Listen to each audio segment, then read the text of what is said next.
Hey everyone, Mr. Edwards here with a read aloud called Our Tree Named Steve. Our Tree Named Steve. So as I read this today, I know you are good readers, so you will be thinking about, who are the characters?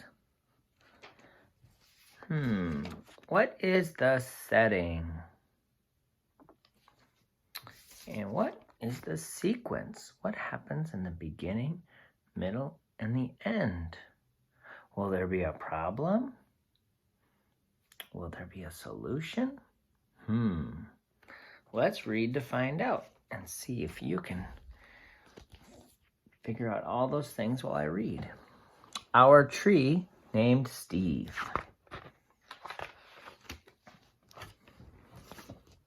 Dear kids, a long time ago, when you were little, Mom and I took you to where we wanted to build a house for us to live in. But in order to build there, men had to come and clear the land.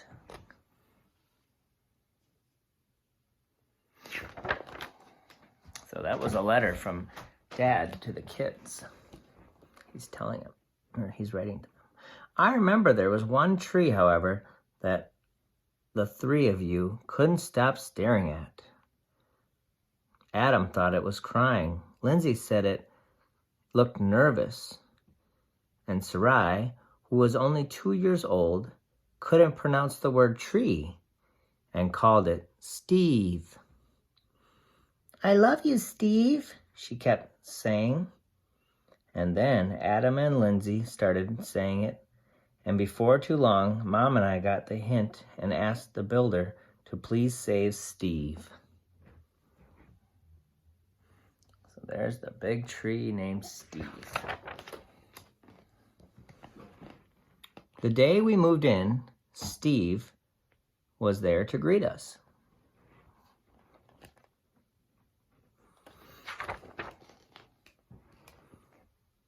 He quickly worked his way into our lives as a swing holder, a target, third base, hiding place, jump rope turner. See that Steve the tree helping with all those things? And whenever our dryer broke down, he held our underwear with pride. There's Steve.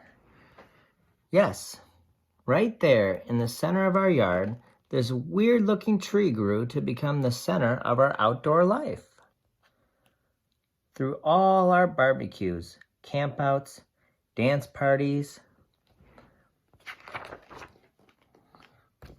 or when Adam and Lindsay started getting crushes on the Simon kids next door, Steve adjusted to our every need.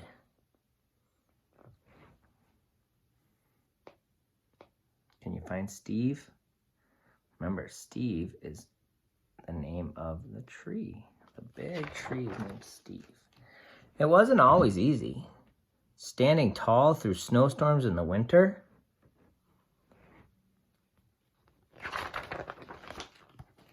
or when Uncle Chester napped on the hammock. It couldn't possibly have been fun. Not to mention the time that the sewer overflowed and Steve sucked up all the smelly water before it drowned Kirby. Can you find Kirby in the picture? I think Kirby is the name of the dog.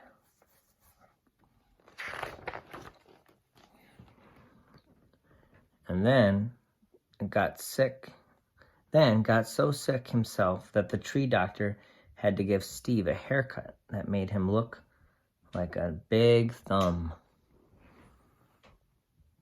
So Steve got sick from drinking all that sewer water. So they had to cut off some branches. Through the years, Mom and I have tried to show you, in a world filled with strangers, the peace that comes with having things you can count on and a safe place to return to after a hard day or a long trip. Which brings me to the point of this letter. Last week, a storm hit the area. Ooh, a storm.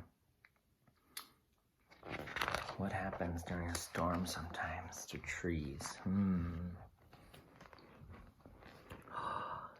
And though we spared Steve's life a long time ago, this time we couldn't save him. Oh no, you see what happened in the storm? What happened? Steve broke, tipped over.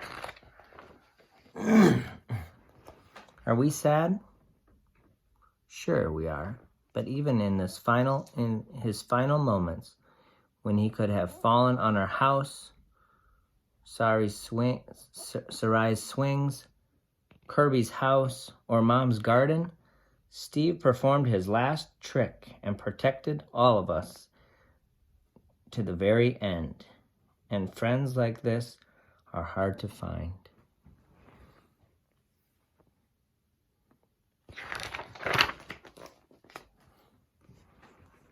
So when you come home from Grandma's next week, Steve will not be able to greet you as he's done in the past. I'm sorry. But please know that Steve will always be with us, in our hearts, in our thoughts,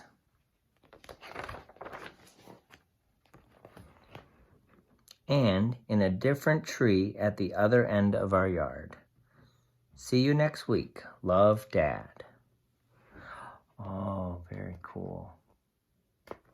See what they did? They took Steve's wood, and what did they make? A tree house with the wood. The end. Woo-hoo. All right, I'll see you later.